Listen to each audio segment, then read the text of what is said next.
जेमसी यहाँहरू सबैजनालाई परमेश्वरलाई धन्यवाद होस्।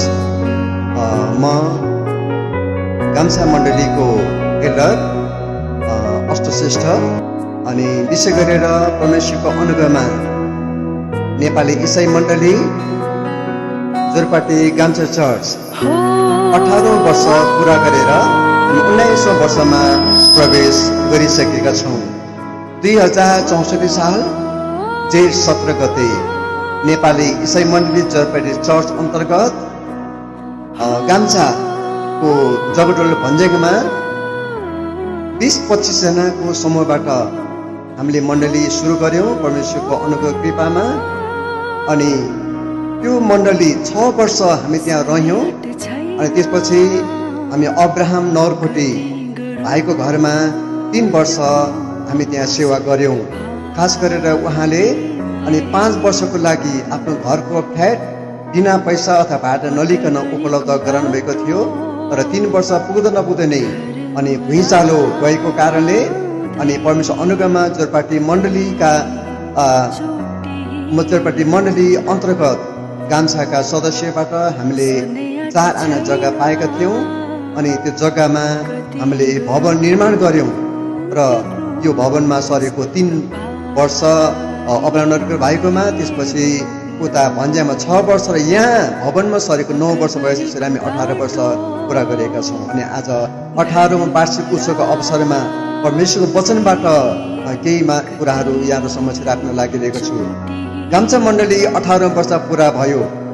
अब 8औं वर्षको केटाकेटी आमा बाबुमा भर पर्ने अनि किशोर किशोरी अथवा कसै चाहिँ चल्ने जिस्किने ठुस्किने हुँदैन।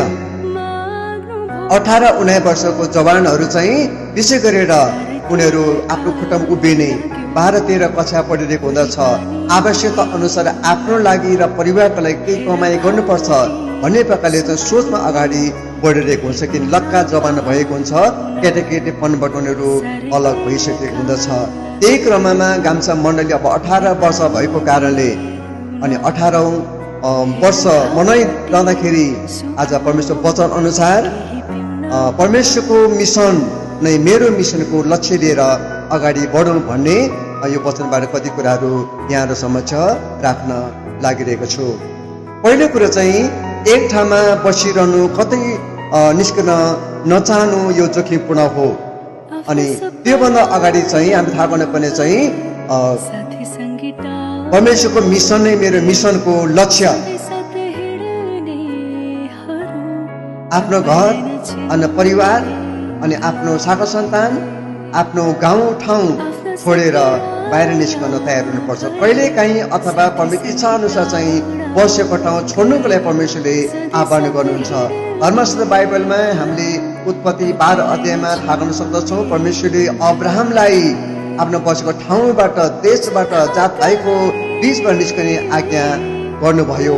अनि 11 अध्यायको अन्तमा त्यहाँ थाहा गर्न सक्दछौँ अनि अब्राहम चाहिँ आफ्नो बुवा अनि कसै चाहिँ उसको हारानको छोरा अथवा लुतलाई लिएर श्रीमती लिएर उनीहरू कसरी कल्देको उर देशबाट कनानतर्फ जाने यात्रामा निस्के। त्यो देश चाहिँ मूर्ति पूजा गर्ने देश, सर्पको पूजा गर्ने देश थियो।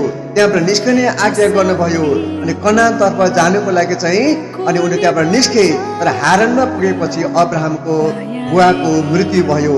अनि बुवाको नेतृत्व अथवा अभिभावकको भूमिका निभाउनु पर्ने चाहिँ अब्राहमले त्यो जिम्मा लिनु पर्यो। यो प्रकारले चाहिँ अब्राहम त्यहाँबाट निस्के।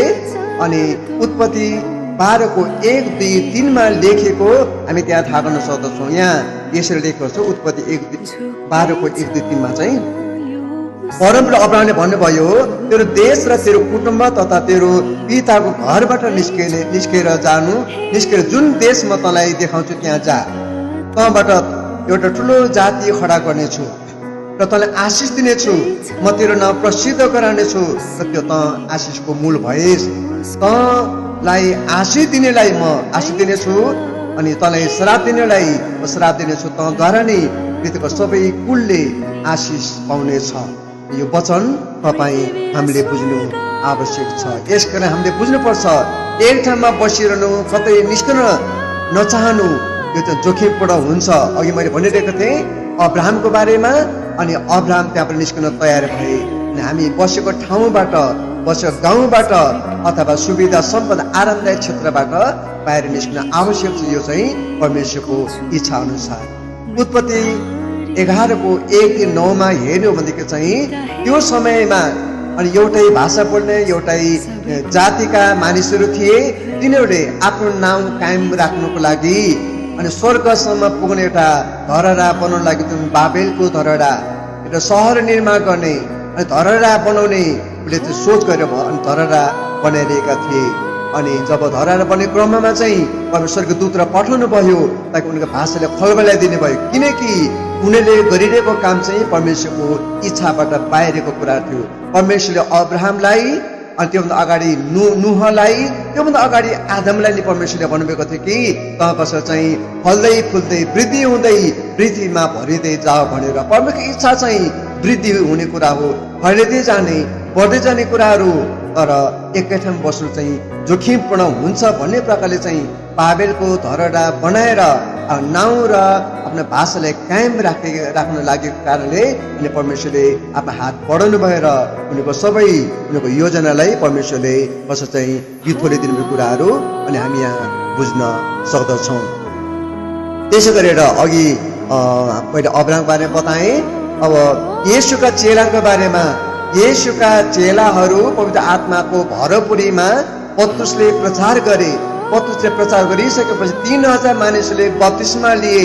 त्यहाँबाट मण्डली सुरु भएको हामी थाहा गर्न सक्दछौँ। जुन चाहिँ पेन्टिकोसको दिनको घटना अथवा त्यो